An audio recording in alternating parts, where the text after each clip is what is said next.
شاہ تار پر ہر آن رحمت کی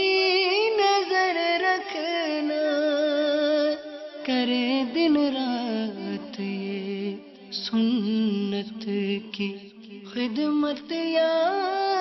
رسول اللہ۔ الحمد للہ رب العالمین والصلاة والسلام على سید المرسلین، اما بعد فاعوذ باللہ من الشیطان الرجیم، بسم اللہ الرحمن الرحیم۔ الصلاة والسلام علیک یا رسول اللہ وعلى آلک واصحابک یا حبیب اللہ۔ الصلاة والسلام علیک یا نبی اللہ وعلى آلک واصحابک یا نور اللہ۔ اسلامی بھائیوں اور اسلامی بہنوں، الحمدللہ عز و جل خالق کائنات جل جلالہ کی زمین پر عشق رسول صلی اللہ تعالی علیہ وآلہ وسلم کا مدنی جام تقسیم کرنے والے ایسے مرد کامل اب بھی موجود ہیں جو فیشن کی آفت میں گرفتار لوگوں کو پیارے مصطفیٰ صلی اللہ تعالی علیہ وآلہ وسلم کی سنت کریمہ کا اسیر بنانے کے خواہاں ہیں۔ یہ اللہ عز و جل کا خاص کرم ہے کہ اس نے ہمیں اس پرفتن دور میں تبلیغ قرآن و سنت کی عالمگیر غیر سیاسی تحریک دعوت اسلامی کا ماحول اور شیخ طریقت امیر اہل سنت ابو بلال حضرت علامہ مولانا محمد الیاس عطار قادری رضوی دامت برکاتہم العالیہ جیسے ولی کامل کی صحبت باثر سے نوازا۔ یقیناً امیر اہل سنت دامت برکاتہم العالیہ ان عظیم ہستیوں میں سے ایک ہیں جن کی مخلصانہ جد و جہد کی برکت سے ہزاروں نہیں بلکہ لاکھوں مسلمان بالخصوص نوجوان برائیوں سے تائب ہو کے نیکیوں کی راہ پر گامزن ہو چکے ہیں۔ الحمدللہ عز و جل بلا مبالغہ امیر اہل سنت دامت برکاتہم العالیہ نے اپنے سنتوبر بیانات کے ذریعے لاکھوں مسلمانوں کے دلوں میں مدنی انقلاب برپا کر دیا۔ لہذا تمام اسلامی بھائی اور اسلامی بہنیں اس بیان کو توجہ کے ساتھ سماعت فرمائیں۔ الحمدللہ رب العالمین والصلاة والسلام علی سید المرسلین، اما بعد فاعوذ باللہ من الشیطان الرجیم، بسم اللہ الرحمن الرحیم۔ الصلاة والسلام علیک یا رسول اللہ وعلی آلک واصحابک یا حبیب اللہ۔ الصلاة والسلام علیک یا نبی اللہ وعلی آلک واصحابک یا نور اللہ۔ ایک بار مدینے کے تاجدار، رسولوں کے سالار، نبیوں کے سردار، ہم غریبوں کے غمگسار، بے کسوں کے مددگار، شہنشاہ ابرار سرکار بھارت سوار شفیع رود شمار جناب احمد مختار صلی اللہ علیہ وسلم کے دربار گوہر بار میں ایک حبشی صحابی حاضر ہوتے ہیں اور عرض کرتے ہیں، یا رسول اللہ صلی اللہ علیہ وسلم، میں نے بہت گناہ کیے ہیں، میری توبہ قبول ہوگی یا نہیں؟ سرکار صلی اللہ علیہ وسلم نے ارشاد فرمایا، قبول ہوگی۔ اس نے پھر استفسار کیا، آقا یہ تو بتائیے، جب میں گناہ کیا کرتا تھا تو اس وقت کیا اللہ تعالیٰ مجھے دیکھ رہا ہوتا تھا؟ سرکار صلی اللہ علیہ وسلم نے ارشاد فرمایا کہ ہاں دیکھتا تھا۔ جب اس حبشی صحابی نے یہ بات سنی تو ایک آہ سرد دل پر درد سے نکلی اور ایک چیخ بلند ہو کر فضا کی پہنائیوں میں گم ہوئی اور وہ گرے اور تڑپ تڑپ کر انہوں نے دم توڑ دیا۔ بھائیو، اس روایت پر غور فرمائیے کہ گناہ کا احساس ہوا، ندامت ہوئی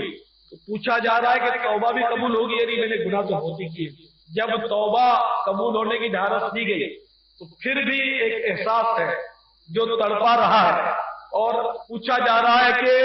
جب میں گناہ کرتا تھا کیا اللہ مجھے دیکھتا تھا؟ اور جب کہا جاتا ہے کہ اللہ دیکھتا تھا تو غیرت جوش پر آتی ہے، ندامت کی انتہا ہوتی ہے کہ میں نے گناہ کیے، بے حیائی کے کام کیے، فلاں افعال کیے، اور اس حال میں کیے کہ اللہ تعالیٰ مجھے دیکھ رہا تھا۔ اس احساس ندامت کے سبب پہ خدا طاری ہوتا ہے اور روح قفس عنصری سے پرواز کر جاتی ہے۔ تو اے میرے بھائی، واقعی یہ حقیقت ہے، ہر مسلمان کا ایمان بھی ہے کہ ہمارے ہر کام کو اللہ جانتا ہے، ہمیں ہر آن وہ دیکھتا۔ اسی لمحے بھی کوئی بھی اللہ تعالی سے پوشیدہ نہیں رہتا، چھپا ہوا نہیں رہتا، اور ہم جو کچھ بھی کرتے ہیں وہ اللہ تعالی دیکھ رہا ہے۔ سورہ علق میں ارشاد ہوتا ہے أَلَمْ يَعْلَمْ بِأَنَّ اللَّهَ يَرَى، ترجمہ کنز الایمان، تو کیا حال ہوگا، کیا نہ جانا کہ اللہ دیکھ رہا ہے۔ اللہ تعالیٰ کے دیکھتے ہوئے اگر کوئی گناہ کرے، کتنی عجیب سی بات ہے، کتنی بے مروتی کی بات ہے۔ مثلا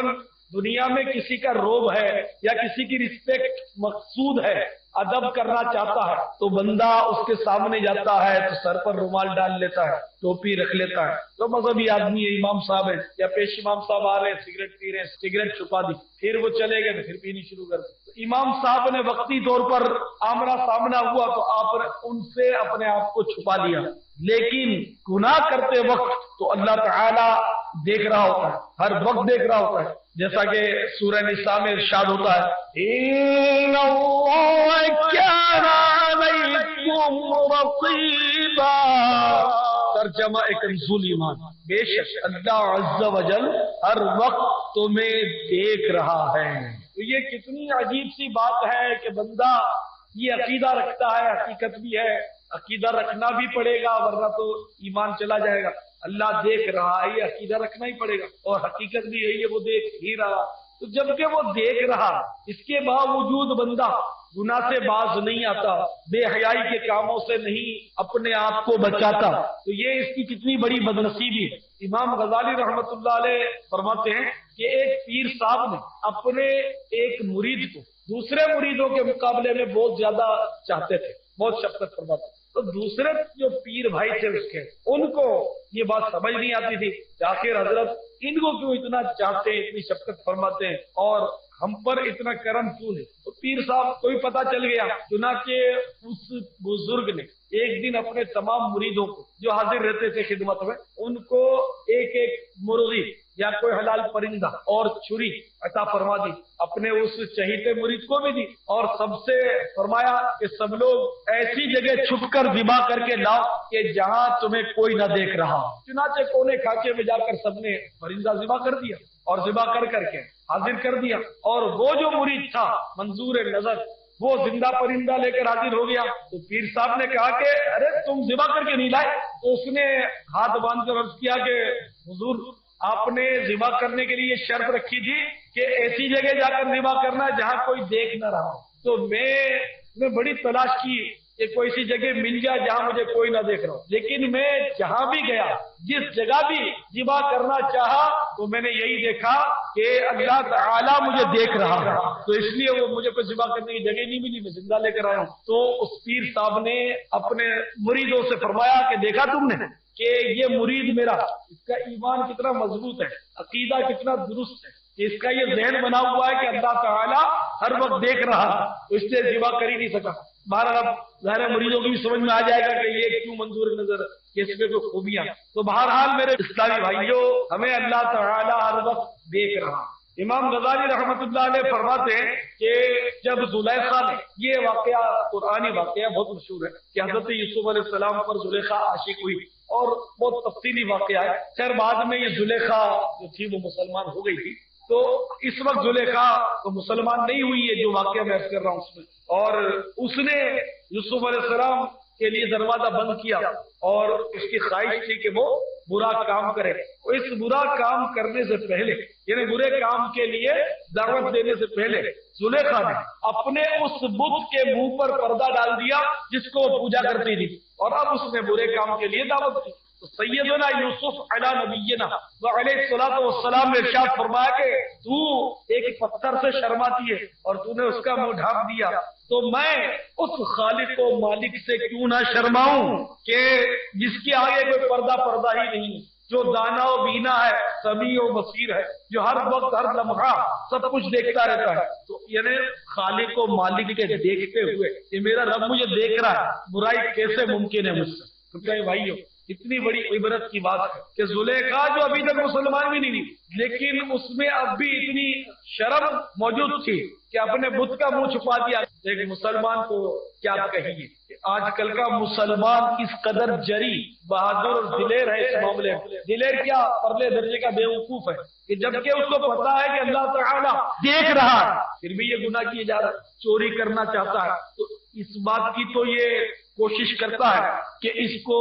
جس کا مال ہے وہ نہ دیکھے, اگر کوئی چوکیدار ہے تو وہ بھی نہ دیکھے, اگر کوئی پولیس ہے تو وہ بھی نہ دیکھے, کوئی بھی نہ دیکھے اور چپکے سے وہ مال چرا لے یا جیب کتر لے. لیکن اس چوری کا کام کرتے وقت, جیب کترتے وقت وہ یہ بھول جاتا ہے کہ اللہ تعالیٰ دیکھ رہا ہے. اپنے زوم فاقد میں سمجھتا ہے مجھے کوئی نہیں دیکھا, لیکن کتنی بے غیرتی کی بات ہے, بے حیائی کی بات ہے کہ یہ اپنے آپ کو دھوکہ دے رہا ہے. کوئی نہیں دیکھ رہا, یہ کیسے ہو سکتا ہے؟ اللہ تعالیٰ دیکھ رہا ہے, بلکہ اللہ تعالیٰ کے مقرر کردہ فرشتے بھی دیکھ رہے ہو, کرامن کاتبین جو نیکی اور بدی لکھتے وہ بھی دیکھ رہے ہو کہ بندہ کیا کرتا. تو دنیا کا مقرر کردہ واچ مین جو ہے اس سے تو چھپنا ممکن ہے, لیکن اللہ کے مقرر کردہ فرشتوں سے چھپنا کب ممکن؟ وہ تو دیکھ رہے اور سب کچھ وہ لکھ رہے, پوری فائل تیار ہو رہی ہے, رپورٹ تیار ہو رہی ہے, جو کچھ بندہ کر رہا ہے. اللہ تو دیکھ رہا ہے لیکن فرشتے بھی رپورٹ بنا رہا ہے. اور یہ فرشتے اللہ تعالیٰ کے مقرر کردہ فرشتے, ان کو اللہ تعالیٰ نے اتنی طاقت بخشی ہے یہ تو نیتوں تک کو بھاپ لیتے ہیں, اچھی نیت کا بھی ثواب لکھتے ہیں. تو ان کو پتا ہے کہ یہ نیت کیا کر رہا ہے بندہ. یہاں سے مطلب یہ کہ میرے ذہن میں یہ بات آتی ہے کہ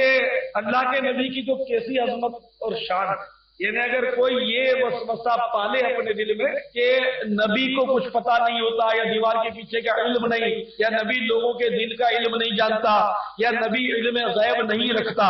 اگر کسی کو یہ وسوسہ آئے تو اس کو اس وسوسے کو جھٹک کر فوراً دور کرنا چاہیے کہ جو نیکی بدی لکھنے والے فرشتے ہیں اللہ تعالیٰ نے ان کو یہ طاقت بخشی ہے کہ وہ دلوں کا حال جانتے ہیں اور نیتوں کا ثواب لکھ لیتے ہیں. اور میں اپنی گھر کی بات نہیں کر رہا, یہ قرآن پاک کہہ رہا ہے کِرَامًا کَاتِبِینَ یَعْلَمُونَ مَا تَفْعَلُونَ. کرامن کاتبین اس کے معنی ہے لکھنے والے بزرگ فرشتے, یا بزرگ لکھنے والے, مراد یہ فرشتے ہیں جن کو ہم کرامن کاتبین کہتے ہیں. یعلمون ما تفعلون, تم جو کچھ کرتے ہو وہ جانتے ہیں. اب بتائیے اخلاص نیکی میں شرط ہے, یہ تو سب کو پتا ہوتا ہے. اب آپ نے نماز پڑھی, انہوں نے نماز کا ثواب لکھنا ہے فرشتوں نے. اب ان کو اگر دل کی بات پتا نہیں تو اخلاص کا پتا کیسے چلے گا کہ اس نے نماز جو پڑھی یہ اخلاص کے ساتھ پڑھی تاکہ اخلاص والی نماز کا ثواب لکھے. یا بے وضو نماز پڑھی کسی نے تو نماز تو ہوگی ہی نہیں. تو پتا چلا کہ فرشتوں کو یہ بھی پتا ہے کہ یہ یا اس کا وضو تھا بھی تو اب ٹوٹ چکا ہے. حالانکہ جس کا وضو ٹوٹتا ہے دوسرے کو تو پتا چلتا بھی نہیں, خود ہی ٹوٹ جاتا اس کا وضو. یہ فرشتے کو سب پتا ہے, اس کی دل کی نیت کیا ہے فرشتے کو پتا. ورنہ اگر کسی نے جیسے نماز شروع کی اور نیت یہ کری کہ کوئی دیکھ رہا ہے اس لیے میں نماز پڑھ رہا ہوں, اگر وہ نہ دیکھتا ہوتا تو نماز پڑھتا ہی نہیں. تو فرشتے نے یہ بھی لکھ لیا کہ یہ نماز فلاں کو دکھانے کے لیے اس نے پڑھی تھی, حالانکہ اسے کسی کو پتا ہی نہیں. کہ ریاکاری تو دل کے کیفیت کا نام ہے, اخلاص بھی دل کی کیفیت کا نام, پتا ہی نہیں چلتا, دوسرے کو نہیں پتا چلتا. تو فرشتوں کو دلوں کا حال معلوم ہو جاتا ہے تو وہ نیت کا ثواب یا نیت کی کمی وغیرہ وہ لکھتے ہیں. امام غزالی رحمۃ اللہ تعالی نے بڑی مزے کی بات لکھی ہے کہ ایک شخص مکان میں قرآن پاک کی تلاوت کر رہا تھا. تلاوت کرتے کرتے کرتے اس کو اونگ آ گئی تو اس نے ایک منظر دیکھا کہ فرشتے آپس میں باتیں کر رہے ہیں کہ اس آیت سے لے کر اس آیت تک اس کا ثواب لکھو اور پناہ کلمے کے بدلے ثواب مت لکھو, اس کے بعد پناہ آیت کا ثواب لکھو. تو وہ خواب ہی میں کہتا ہے کہ یہ جن کلمے کے بدلے ثواب لکھنے کا منع کر رہے ہو, یہ بھی تو میں نے تلاوت کی. تو فرشتہ کہتا ہے کہ تم نے تلاوت تو کی ہے لیکن ان آیتوں کے پڑھتے وقت کوئی آدمی گزرا تھا وہاں سے, تو تم نے ذرا بنا کر پڑھی تھی, سجا کر پڑھی تھی تاکہ وہ سنے. تو ان آیتوں کو پڑھتے وقت نیت تمہاری اللہ کے لیے نہیں تھی بلکہ اللہ کے بندوں کو سنانے کی نیت تھی, اس لیے مطلب اس کا ثواب تمہیں نہیں دیا جائے. تو اس واقعے سے ان لوگوں کے لیے بڑا درس ہے کہ جلسہ ہے, اسٹیج سجا ہوا ہے, سبحان اللہ اور واہ واہ ہو رہی ہے تو خوب کھینچم تان کر تلاوت کی جا رہی ہے. جتنی داد زیادہ ملتی ہے آواز اور کھلتی چلی جاتی ہے, اور جہاں کوئی گیدرنگ نہیں ہے تو وہ گلا خراب ہو جاتا ہے, قاری صاحب کی آواز نہیں نکلتی. معذرت کے ساتھ جو عام روٹین ہے. اسی طرح نعت خوان کو لے لیجئے کہ اگر آپ ویسے ہی دو آدمی بیٹھے اور آپ کہہ دو کہ ذرا نعت سناؤ تو وہ کھانسنا شروع کر دے اور آواز بھی نہ نکلے بیچارے کی. اور جب مطلب بڑا زبردست اسٹیج لگا ہے, ویڈیو چل رہی ہے, نوٹوں کی برسات ہے, نعرے لگ رہے ہیں, تو آپ خود سمجھدار ہیں کہ اس نعت خوانی میں ہر ایک نعت شریف سنانے کے لیے بے قرار ہے کہ نہیں میں یہاں پڑھوں گا, بس میں سعادت حاصل کروں گا, 2 شعر اصول برکت کے لیے پڑھوں گا. تو اللہ کے لیے پڑھنا ہوا یا نہیں ہوا آپ خود سمجھیں. معذرت کے ساتھ آج کل کے ماحول میں یہ ہو رہا ہے, اور اس طرح کے لوگ میرے تک مخالف ہو جاتے ہیں جب ان کو یہ باتیں پتہ چلتی ہیں. بڑی بدقسمتی ہے کہ میں تو صحیح عرض کر رہا ہوں کہ اگر عمل کرنا ہے تو اللہ کے لیے کیا جائے. ایک آدمی بھی اگر سننے والا تو اس کو بھی سنا دی جائے, 1000 آدمی سنے ٹھیک ہے اس کو بھی سنا دیا, مگر دونوں صورتوں میں نیت اللہ کے لیے ہو تو پھر بات بنے گی, ورنہ ثواب تو کہاں ملے گا, بلکہ ریاکاری میں تو عذاب گلے پڑے گا, سزا ملے گی. بہرحال انما الاعمال بالنیات, اعمال کا دار و مدار نیتوں پر ہے. تو میں عرض کر رہا تھا کہ اللہ تعالی دیکھ رہا ہے, اور اللہ تعالی نے ہم پر فرشتے بھی مقرر کیے, وہ بھی دیکھ رہے ہیں اور ہمارے دلوں کے حالات بھی سمجھ رہے ہیں. تو ایسی صورت میں کہ ہر وقت کسی کے پیچھے واچ مین لگا ہوا ہو, برابر اس کی نگرانی کی جا رہی ہو, تو وہ کوئی بھی ایسی خطا کیسے کرے گا جس پر فوراً اس کی گرفت ہو جائے. تو یہاں گناہ پر فوری گرفت نہیں ہوتی, مگر رپورٹ بن رہی ہے اور برابر فائل بنتی جا رہی ہے کہ آج اس نے اتنی نمازیں پڑھی, فلاں نماز اس نے بے جماعت پڑھی, جبکہ کوئی مجبوری نہیں تھی لیکن اس نے جماعت ترک کی. ہاں فلاں نماز اس نے قضا کر دی, فجر میں یہ اٹھا نہیں. اور وہ کتنا حسین منظر ہوگا کہ جب نمازیوں کو, رمضان کے روزے رکھنے والوں کو, اپنے چہرے سنتوں سے آراستہ کرنے والوں, داڑھی مبارک سجانے والوں, سر پر امامے کا تاج چمکانے والوں, حسن اخلاق کے پیکروں اور سنتوں پر عمل کرنے والوں, سرکار صلی اللہ علیہ وسلم کے عاشقوں کو مہمان بنا کر جنت کی طرف اللہ تعالیٰ کی بارگاہ میں مہمان کی حیثیت سے لے جایا جا رہا ہے. کتنا حسین منظر. اور دوسری طرف جب مجرموں کو, طرح طرح کی نافرمانیاں کرنے والوں کو, تباہیاں مچانے والوں کو یاسا جہنم کی طرف ہانکا جا رہا ہوگا. خالی دنیا میں کوئی تصور کر لے کہ بڑا معزز بنا ہوا ہے, لیکن اس پر پولیس کی یلغار ہوئی اور کسی جرم کی پاداش میں اس کو کالر پکڑ کر گھسیٹنا شروع کیا. سب دیکھ رہے ہیں, رسوائی اور ذلت چھائی ہوئی ہے. کتنی کوفت ہوگی, کتنی بیزاری ہوگی. یہ دنیا کی ذلت تو کچھ بھی نہیں. قیامت کے دن جو ہانکنے کا منظر ہوگا, مجرموں کو جو ہانکیں گے, گھسیٹیں گے اور ڈانٹیں جو پڑیں گی, اور مجرموں کو گھسیٹنے کا انداز دنیا میں گھسیٹنے کے انداز پر نہیں ہوگا. وہاں پر جہنم کی طرف جو ہانکا جائے گا تو ان کو منہ کے بل چلا کر لے جایا جائے گا, جو ممکن نہیں ہے, اس دنیا میں ممکن نہیں ہے. لیکن جو خدا سانپ کو پیٹ کے بل چلا سکتا ہے, وہ پروردگار مجرموں کو منہ کے بل چلائے گا تو چلنا پڑے گا. تو ان کو منہ کے بل وہ کیا چلیں گے, ان کو مطلب اللہ تعالیٰ اتنا ناراض ہوگا ان پر کہ منہ کے بل ان کو گھسیٹا جائے گا. آپ ذرا اندازہ لگائیے, ویسے کسی کو کالر پکڑ کر گھسیٹا جائے تو اس کی بہت بڑی ذلت ہے, بہت تکلیف دہ اس کے لیے. اور ساری خلقت کے سامنے قیامت کے روز اگر کسی کو منہ کے بل گھسیٹا گیا تو اس کے لیے کس قدر رسوائی اور ذلت ہوگی اور کتنا اذیت اور تکلیف ہوگی. ذرا سوچے تو صحیح, منہ کو زمین پر رگڑ کر تو کوئی دیکھے کس طرح منہ رگڑے گا, ناممکن سی بات ہے. تو جب یہ منہ کے بل پورے جسم کا بوجھ بھی ہوگا اور گھسیٹا جائے گا منہ کے بل, تو کیا چہرے کا اثر ہوگا, ناک کا کیا بنے گا, ہونٹوں کیا بنے گا, دانتوں کا کیا بنے گا, آنکھوں کا کیا بنے گا. کتنی تکلیف, اور لے بھی جا رہے جہنم کی طرف, کتنی رسوائی ہوگی. گویا یہ ان لوگوں کو مطلب یہ دیکھے کہا جا رہا ہے کہ جو بڑھاپے کے باوجود جہنم میں جانے والے کام کر رہے ہیں. یا ان نوجوانوں کو بھی کہا جا رہا ہے کہ جو نوجوان اللہ نے طاقت عطا کی ہے, قوت عطا کی ہے, اس کے باوجود اس کا فائدہ اٹھاتے ہوئے آخرت کی تیاری نہیں کر رہے, بلکہ اللہ تعالیٰ کی نافرمانیوں میں مضمون ہے, جوانی دیوانی کے مطابق شہوتوں میں گرفتار ہیں. اگر طاقت زیادہ ہے تو روب جھاڑتے ہیں, اگر اسلحہ کہیں سے آ گیا تو کمزوروں کو دبا دیتے ہیں, اگر کوئی سورس مل گئی تو طرح طرح کے جرائم کرتے ہیں اور خوش فہمی میں مبتلا ہیں کہ میری سورس ہے, میری اپروچ ہے, میں چھوٹ جاؤں گا. چلو ٹھیک ہے, 4 دن دنیا میں چھوٹ بھی گئے, لیکن اے میرے بھائیو ذرا غور تو کرو, اللہ تعالیٰ کی گرفت جو ہے وہ بہت سخت ہے۔ قرآن پاک میں ارشاد ہوتا ہے سورۃ المعارج، إِنَّهَا لَظَىٰ نَزَّاعَةً لِلشَّوَىٰ تَدْعُو مَنْ أَدْبَرَ وَتَوَلَّىٰ وَجَمَعَ فَأَوْعَىٰ۔ ترجمہ کنز الایمان، وہ تو بھڑکتی آگ ہے، چھال اتار لینے والی بلا رہی ہے اس کو جس نے پیٹھ دی اور منہ پھیرا اور جوڑ کر سینت رکھا۔ اے بھائیو، اس سے پہلے سمجھ جاؤ کہ موت کا فرشتہ آ کر مسلط ہو جائے اور تمہاری ایک نہ سنی جائے، کہ جب موت آ کر کھڑی ہو جائے گی اس وقت ساری فریادیں بیکار ہو جائیں گی، کہ مجرم مرنے کے بعد اگر فریاد بھی کرے تو اس کی کون سنے گا؟ جیسا کہ قرآن پاک میں ارشاد ہوتا ہے، یا ایھا الذین آمنوا لا تلھکم اموالکم ولا اولادکم عن ذکر اللہ ومن یفعل ذلک فاولئک هم الخاسرون۔ ترجمہ کنز الایمان، اے ایمان والو، تمہارے مال نہ تمہاری اولاد کوئی چیز تمہیں اللہ عز و جل کے ذکر سے غافل نہ کرے، اور جو ایسا کرے تو وہی لوگ نقصان میں ہیں۔ وَأَنفِقُوا مِمَّا رَزَقْنَاكُم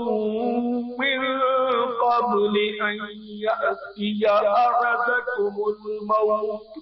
أَحَدَكُمُ الموت فيقول رب لولا أخرتني إلى أجل قريب فأصدق وأكن من الصالحين۔ اور ہمارے دیے میں سے کچھ ہماری راہ میں خرچ کرو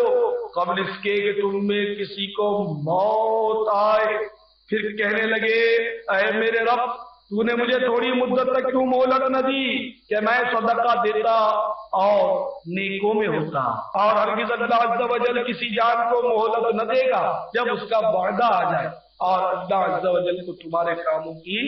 خبر ہے۔ یہ سورۃ المنافقون کی آیات میں نے تلاوت کی تو آپ نے دیکھا کہ اللہ تعالی خبردار کر رہا۔ ان لوگوں کو خاص کر سوچنا چاہیے کہ جب ان کے سامنے نیکی کی بات کی جاتی ہے، بڑے اجتماع کی دعوت پیش کی جاتی ہے، تو یہ کہہ کر بڑی آسانی سے چھوٹ جاتے ہیں کہ جی بال بچوں کی خدمت کرنا بھی عبادت ہے، تو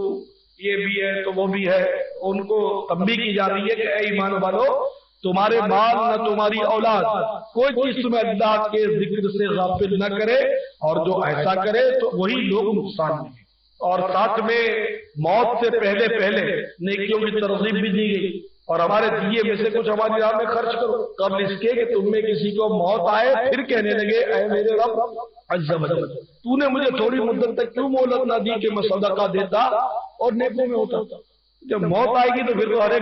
ہر ایک یہ تمنا کرے گا کہ کاش میں نیک ہوتا، کاش میں کبھی نماز قضا نہ کرتا، بلکہ میں ہر نماز جماعت سے ادا کرتا۔ نہیں، میں تو اذان بھی مسجد میں جا کر سنتا، نہیں میں تو مسجد میں ہی پڑھا رہتا۔ یا اللہ تو نے مجھے مہلت نہ دی، میں تو اس خوش فہمی میں تھا کہ بہت زندگی پڑی ہے، میں تو یہی کہتا تھا کہ 2 سال کے بعد 5 سال کے بعد یوں کروں گا تو یوں کروں گا، مگر اے اللہ تو نے مجھے مہلت نہ دی۔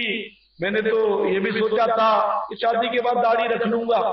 میں رمضان سے نماز شروع کر دوں گا،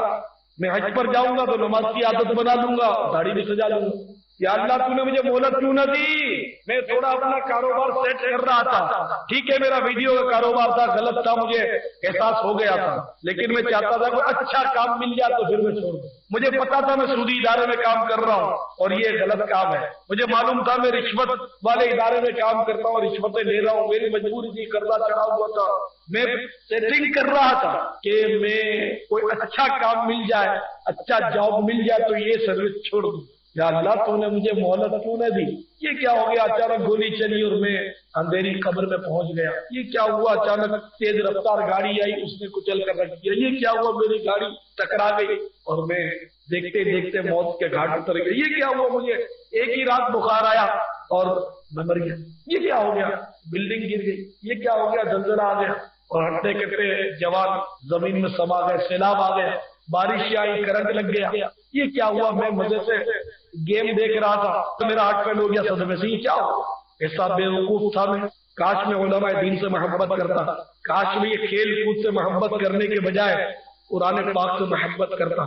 کاش میں فلمی ایکٹروں سے محبت کرنے کے بجائے تیرے نیک بندوں سے محبت کرتا، کاش میں سنتوں کی خدمت کرنے والی دعوت اسلامی کے ادارے سے وابستہ ہو۔ ربی لولا اخرتنی الی اجل قریب فاصدق وأکن من الصالحین، اے میرے رب تو نے مجھے تھوڑی مدت تک کیوں مہلت نہ دی کہ میں صدقہ دیتا اور نیکوں میں ہوتا؟ یہ مجھے کیا ہو گیا کہ میں تو مولانا کو دیکھ کر گلی بدلتا تھا کہ داڑھی والا آ رہا ہے، امام والا آ رہا ہے، ابھی کہیں بولے گا نماز کے لیے چلو، ابھی کہیں بول دے گا ہمارے اجتماع میں آیا کرو، کبھی کہیں یہ کہے گا کہ مدنی قافلے میں سفر کے لیے چلو۔ میں تو گلی بدلتا تھا، مجھے کیا ہو گیا؟ لیکن کی صحبتوں میں بیٹھنے لگا تھا، مجھے نہیں پتا تھا کہ اس طرح اچانک اس بھری جوانی میں مجھے موت آ پہنچے گی۔ میری تو منگنی بھی ہو گئی تھی، بس شادی کی تیاریاں کی اور موت آ پہنچی، میں تو اپنی زندگی کی بہاریں دیکھنے سے محروم رہ گیا۔ یا اللہ مجھے تھوڑی مدت تک کیوں مہلت نہ دی کہ میں صدقہ دیتا اور نیکوں میں ہوتا۔ اے میرے بھائیوں اور اسلامی بہنوں، جو سانس چل رہی ہے یہ مہلت ہے، یہ پتہ نہیں سانس کی ڈوری کب ٹوٹ جائے، لگام کسی اور کے ہاتھ میں ہے، نہ جانے وہ کب کھینچ لے، اور ہرگز اللہ عز و جل کسی جان کو مہلت نہ دے گا جب اس کا وعدہ آ جائے اور اللہ عز و جل کو تمہارے کاموں کی خبر۔ تو میرے بھائیوں، جو کام 2 سال 5 سال کے بعد نیکی کا کرنا ہے وہ آج اور ابھی کرنے کا ذہن بنا لو تو کامیابی۔ یہ جو تم نے نماز جمعے سے شروع کروں گا کی نیت کر رکھی ہے، اس کے بجائے آج کی عشاء بھی نہیں پڑی تو ابھی سے شروع کر دو، یہی غنیمت ہے۔ جمعہ کس نے دیکھا؟ اگر رمضان سے شروع کر رہا ہے تو رمضان کی کیا گارنٹی ہے کہ آپ کو نصیب ہو جائے گی؟ حج کے بعد ارادہ ہے تو حج کیا گارنٹی کہ آپ کو نصیب ہوگا ہی؟ تو جو کام نیکی کا ہے وہ جلدی کرنا چاہیے، اس میں